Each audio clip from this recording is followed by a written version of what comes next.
जिंदगी में कुछ भी स्वतः या अपने आप नहीं होता, हमें कर्म करने की भी आवश्यकता होती है। जो भी कुछ हम ब्रह्मांड को देते हैं वो हमारे पास वापस आ जाएगा, चाहे वो नफरत हो, प्यार हो या माफी। जब हम खुद को बदलते हैं तो हमारा जीवन भी उसी के अनुसार चलता है और बदल भी जाता है। हम अपने जीवन में जो कुछ भी है उसकी संपूर्ण जिम्मेदारी भी हमारी है। भूत, भविष्य और वर्तमान आश्चर्यजनक रूप सभी एक दूसरे से जुड़े हुए हैं। हमारा व्यवहार और हमारा कार्य हमारे शब्दों से मेल खाना चाहिए। बार बार वर्तमान और भविष्य काल में न झांके, जिंदगी अभी और इसी वक्त है। भूत कल था और भविष्य सपना है, सिर्फ वर्तमान ही सच्चाई है। उसमें सब बदल देगा। समाज में बुरे कर्म करने वाले लोग ही फलते फूलते नजर आते हैं। जो लोग अच्छे कर्म करते हैं वे दुख, चिंता और अभाव में अपना जीवन व्यतीत करते देखे जाते हैं। यहाँ प्राचीन भारत की एक कहानी है। एक महान सम्राट हुए करते थे जिनके अधीन कई छोटे छोटे राज्य थे।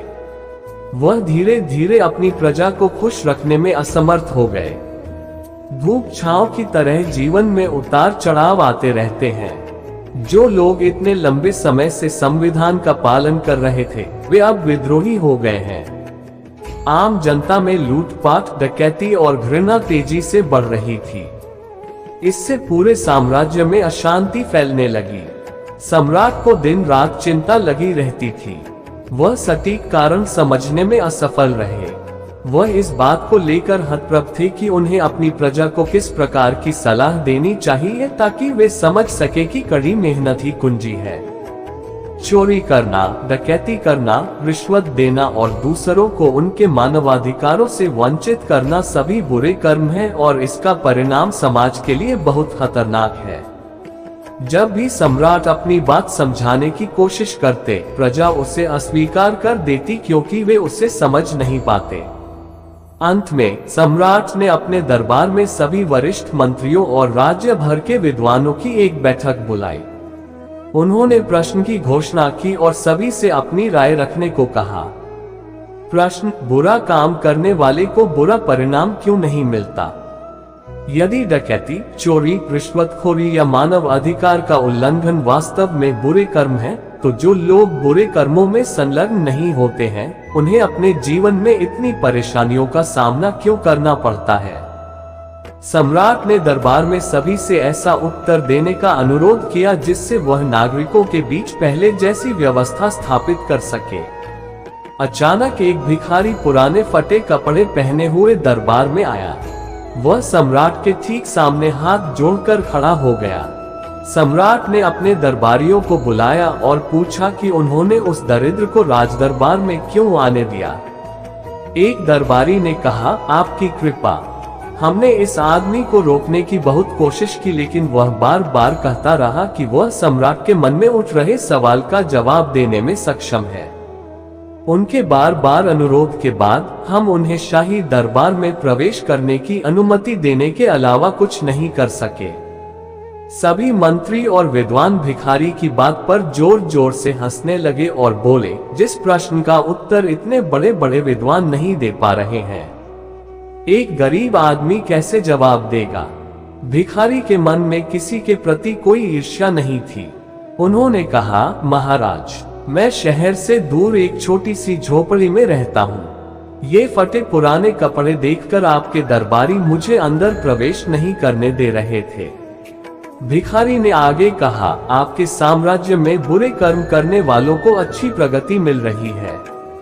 अच्छे कर्म करने वाले लोग दुखी होते हैं। शरारती लोगों द्वारा उन्हें परेशान किया जा रहा है।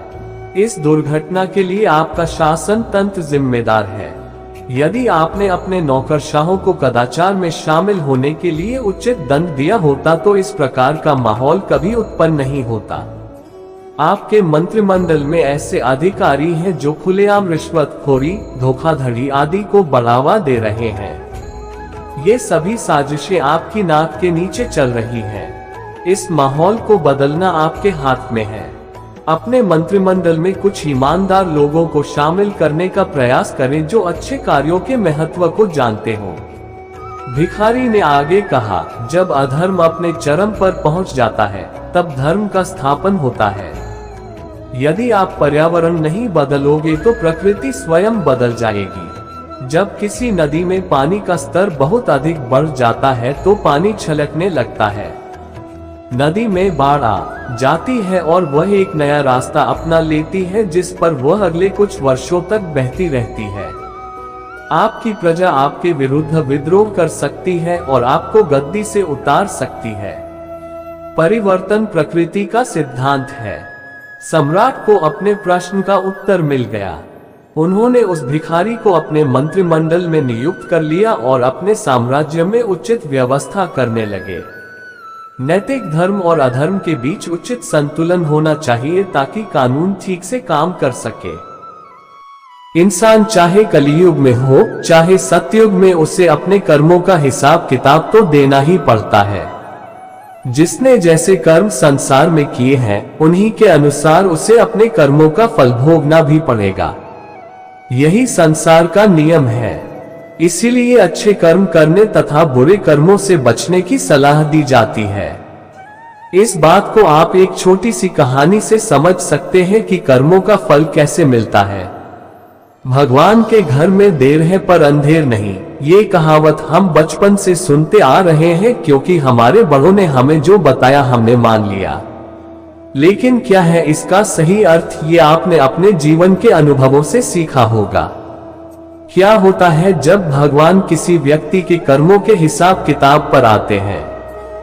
समझिए एक छोटी सी कहानी से। दो व्यक्ति मरने के बाद भगवान की अदालत में पहुंचे जहां उनके कर्मों का हिसाब किताब होना था। भगवान ने चित्रगुप्त को कहा, मृत्यु लोक से इन दोनों व्यक्तियों के हिसाब किताब के चौपड़े लेकर आओ। दोनों व्यक्तियों के हिसाब का चौपड़ा लाया गया। देखने पर मालूम पड़ा कि जो व्यक्ति अभी बेईमान है वह पहले बहुत ही ईमानदार हुआ करता था। उसने इतने अच्छे कर्म किए थे, इतनी ईमानदारी रखी थी कि बहुत बड़ा भाग्य उसको प्राप्त होना था। लेकिन उसके भाग्य प्राप्ति से पहले अंतिम परीक्षा आई। उस परीक्षा के आने पर उसने अपना धीरज खो दिया और वहां से उसने अपने जीवन का रास्ता बदल दिया और बेईमानी वाला जीवन अपना लिया। अब जो भाग्य उसे मिलने वाला था वो कम होते होते इतना कम रह गया कि एक बटुआ ही मिला जिसमें केवल 1000 रुपये थे। देखा जाए तो वैसे उसके नसीब में क्या था? बेईमानी का रास्ता अपनाने से उसका प्रारब्ध प्रभावित हो गया। इसलिए भगवान चाहकर भी उसे कुछ अधिक नहीं दे सकते थे क्योंकि विधि के विधान के आगे भगवान भी विवश हैं। अब बारी आई दूसरे व्यक्ति की जो बेहद ईमानदार था। जब उसका हिसाब निकाला तो देखा गया कि वह पहले बहुत ही बेईमान था। उसकी बेईमानी के कारण उसे बहुत कड़ी सजा होने वाली थी। लेकिन सजा प्राप्त करने के पहले उसको जीवन में सुधरने का अंतिम मौका मिला। उसने वह मौका ले लिया और ईमानदारी वाली जीवन शैली को अपनाते हुए खुद को सुधार लिया। तो उसकी सारी सजा भी क्षीण होते होते सिर्फ एक कांटा चुभाने जितनी रह गई। उसे जो कांटा चुभा वह उसकी ईमानदारी का फल नहीं था, बल्कि उसके पूर्व बेईमानी वाले जीवन की इतनी ही सजा बची रह गई थी। भगवान हर बुरे व्यक्ति को भी सुधरने का मौका देता है और हर अच्छे व्यक्ति की अच्छाई की परीक्षा भी लेता है। संसार में आज कई लोग कहते हैं कि बेईमानी से जीवन जियो तो मौज करोगे, लेकिन यह मौज थोड़े समय का है, क्योंकि जैसे ही पुण्य का फल क्षीण होगा उसके बाद जो भोगना होगा वो बेहद मुश्किल होगा। Please like, share and subscribe my channel.